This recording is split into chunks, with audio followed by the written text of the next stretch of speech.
안녕하세요, 조이입니다. 오늘 이야기를 시작하기 전에 좀 말이 좀 길어질 수도 있을 거고 오늘 좀 진지 모드로 갈 수 있을 것 같거든요. 좀 말하는데도 좀 시간도 좀 걸릴 수 있을 것 같고, 그래서 저는 천천히 말하려고 차 한 잔 타왔습니다. 여러분도 차 한 잔 준비하시고 같이 한번 대화하는 시간을 가져봤으면 좋겠습니다. 비록 영상이긴 하지만요. 제가 캐나다 이민 간다고 했을 때 친구들이 저에게 했던 말은, 친구들이 저에게 가장 많이 했던 말은 아, 부럽다, 나도 캐나다 가고 싶다 라는 말이었어요. 과연 캐나다 이민 6년 차인 저는 현재 행복할까요? 결론적으로 말하자면 반전 없이 행복합니다. 그래서 제가 친구들에게 캐나다 이민 오라고 말하기도 하고요. 물론 어려운 점도 있지만 캐나다 생활의 단점은 다음 영상에서 다루도록 할 것이기 때문에 오늘은 오직 캐나다의 장점, 지난 6년 동안 캐나다에 살면서 제가 느낀 장점만 말씀드리도록 하겠습니다. 자, 첫 번째, 제가 첫 번째로 가장 중요하게 뽑은 장점은요, 캐나다가 다문화, 다인종 국가라서 좋다라는 것입니다. 세계 여행을 굳이 다니지 않아도 세계 각지 친구들을 사귈 수가 있습니다. 친구 중에는 캐나다인 뿐만 아니라 필리핀, 인도, 미국, 시리아, 독일, 우크라이나, 몰도바, 프랑스 등등 굉장히 많은 지역의 다른 지역 출신의 친구들이 있는데요. 제가 만약에 한국에 있었다면 과연 이런 친구들을 만날 수 있었을까요? 자, 다문화 국가라서 좋은 점 중에 또 하나는 다양한 국적만큼 생김새, 종교, 문화 모두 다릅니다. 자, 그렇기 때문에 이런 다른 것들을 인정하는, 존중하는 마음, 그리고 그것에 대한 관대함이 암묵적으로 캐나다 사람들에게 깔려있는 것 같아요. 이민 전에 한국에서 사는 30년을 살았는데 30년 동안 저는 다른 사람 신경을 무지 많이 쓰고 눈치를 보는 사람이었던 것 같아요. 예를 들면 제가 이런 지금 쌩얼인데 이런 쌩얼을 하고 학교에 갔을 때 학부모나 아이들이 나를 어떻게 생각할까? 혹은 내가 잠옷을 입고 슈퍼에 가면 사람들이 나를 어떻게 생각할까? 혹은 내가 그래도 영어를 가르치는 영어 선생님인데 영어 발음이 좋지 않으면 다른 사람들이 나를 어떻게 생각할까?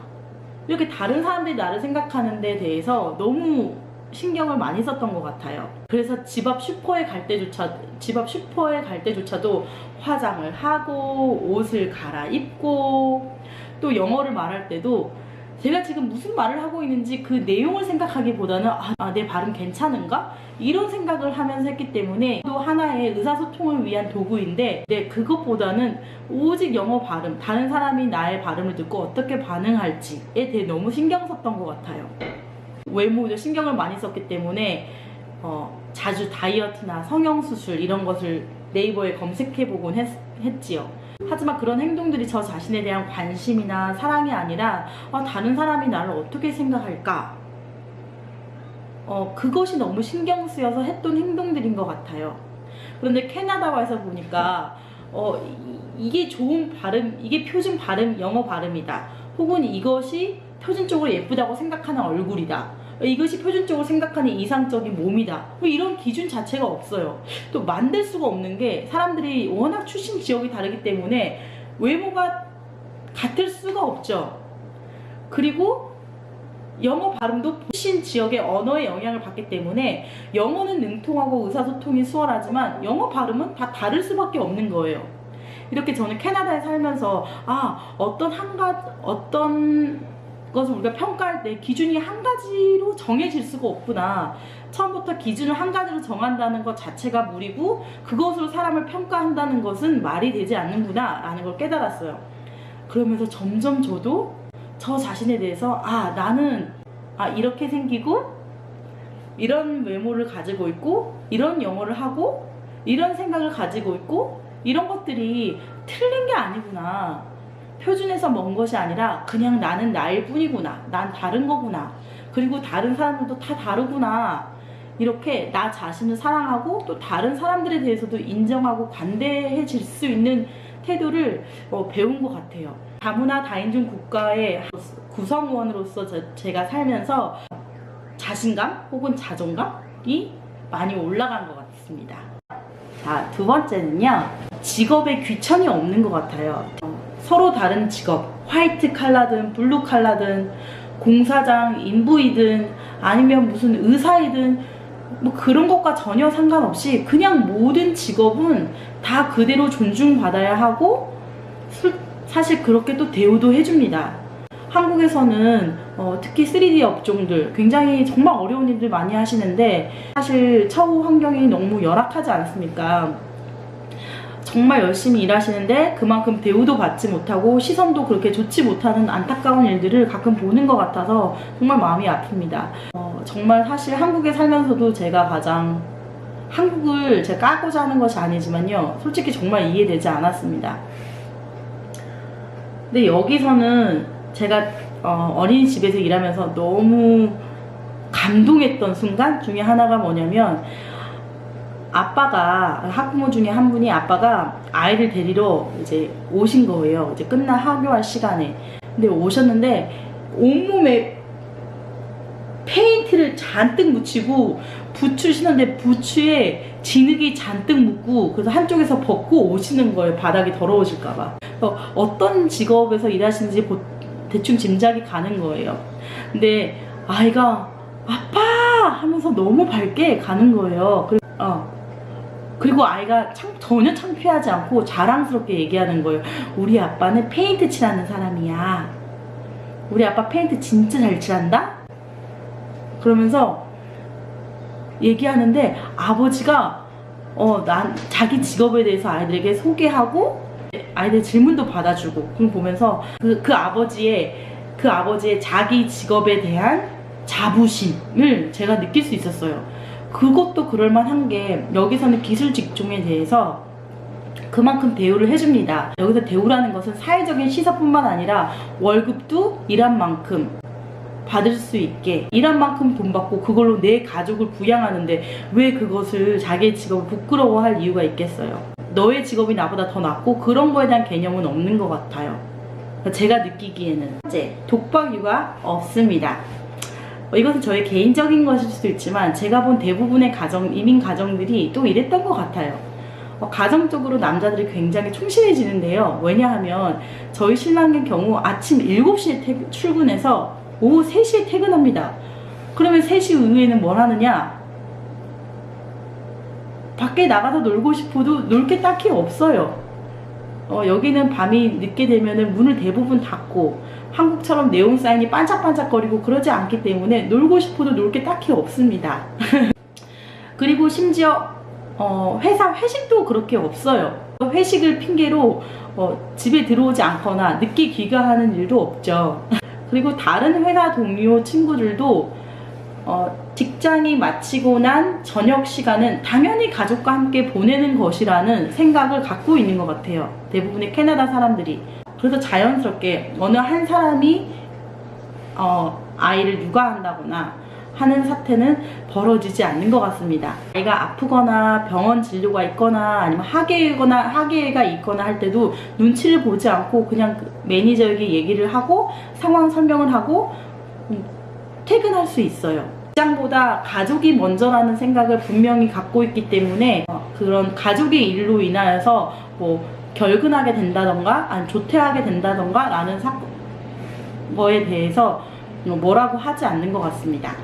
독박 육아가 없고 가정의 남자들이 더 충실해지기 때문에 아이를 함께 낳아서 함께 기르는 기쁨, 아이가 자라는 모습을 함께 볼 수 있다는 기쁨이 되게 큰 것 같아요. 저희 신랑은 한국에서부터 지금 여기서도 마찬가지고 쭉 CNC 머시니스트로 일하고 있는데, 한국에 있을 때는 밤 12시, 1시, 새벽 1시, 2시에 퇴근했고 주말에도 가서 주말에도 출근했다고 해요. 당연히 그렇게 늦게 퇴근하고 주말에도 안 오면 당연히 자기 아이를 볼 수가 없겠죠. 자기 아이가 어떤 고민을 갖고 있는지, 오늘 어떻게 지내는지 대화할 겨를이 없겠죠. 아이뿐만 아니라 와이프와도 함께 이야기할 시간이 없을 거라고 생각합니다. 그렇기 때문에 제가 이민 오길 정말 잘했다라고 생각하는 것 중에 하나는 바로 일찍 퇴근할 수 있다는 거. 네 번째는 의료가 공짜라는 것입니다. 물론 모든 진료가 100%는 아니고요. 예를 들면 치과라든가 한의원이라든가 등등 이런 부분들은 또 개인적으로 돈을 내야 하는 경우도 있습니다. 그러나 흔한 감기라던가 방광염에 걸렸다던가 맹장이 터졌다던가 등등 그런 질병으로 일반 병원에 갔을 때는 모든 진료비와 수술비가 무료로 제공되는, 수술비 등이 모두 공짜, 무료입니다. 그래서 여기 현지인들이 보험을 개인적으로 들지 않는 이유인 것 같기도 합니다. 저희 딸은 사실 구순구개를 가지고 태어나서 돌이 될 무렵까지 교정을 하고 또 수술을 2차례 겪어야 했습니다. 그런데 만약 제가 한국에 있었다면 개인적으로 든 보험이 없었기 때문에 수술비며 입원비며 또 교정하는 그 비용이며 해서 제게 꽤 부담스러웠을 수도 있었을 것 같아요. 또 그것뿐만 아니라 어느 병원에서 어떻게 해야 되지? 라고 정보를 얻는 것도 굉장히 큰 일이었을 것 같다는 생각이 듭니다. 하지만 여기서는 단비가 태어나고 5일째 되는 날 병원에 저희 부부와 아이를 부르더라고요.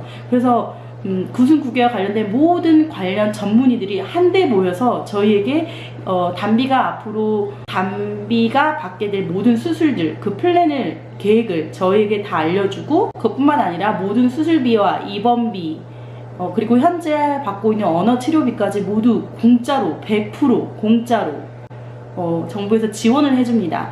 이런 점에서 저는 정말 캐나다의 이런 의료 시스템에 대해서 굉장히 감사하게 생각하고요. 캐나다 의료진들께 다시 한번 감사드립니다. 그리고 마지막 5번째는 기타 등등인데요. 정말 그 외에 좋은 점들이 참 많이 있습니다. 예를 들면 저는 캐나다에 사는 동안 바퀴벌레를 한 번도 본 적이 없어요. 한국에 살 때는 바퀴벌레가 너무 많아서 이런저런 처치법을 많이 하기도 했지만 잘 듣지 않더라고요. 근데 여기 와서 6년 사는 동안 한 번도 바퀴벌레를 본 적이 없어서 그걸 너무 행복하게 생각합니다. 그리고 주차장이 넓고 도로가 넓어서 운전하기가 더 용이하다는 거. 마지막으로 이것은 사람에 따라서 단점이 될 수도 있지만 제가 개인적으로 생각할 때는 캐나다의 자연 친화적인 그런 환경이 참 좋은 것 같아요. 아이들 양육하기에. 문을 열면 토끼나 다람쥐 같은 경우는 너무 흔하게 볼 수 있고, 가끔 엘크나 사슴, 바이슨, 비보도 볼 수 있고, 이런 야생 동물들을 정말 흔하게 볼 수 있다는 거. 그리고 다행히 아직까지 공격은 한 번도 받아본 적이 없습니다. 자, 이상으로 캐나다에 살면서 제가 행복한 이유 5가지 말씀드렸는데요. 캐나다 이민을 생각하시는 분들 분명히 목적이 있으실 거라고 생각해요. 반드시 이유가 있을 거라고 생각해요. 그 이유를 다시 한번 곰곰이 되짚어 보는데 제 영상이 조금이라도 도움이 되었다면 좋겠습니다. 그리고 다음 영상에는 캐나다 생활의 단점에 대해서 제가 한번 짚어보도록 하겠습니다. 그럼 다음 영상에서 또 만나요. 안녕! 이거 아니야. 안녕히 계세요.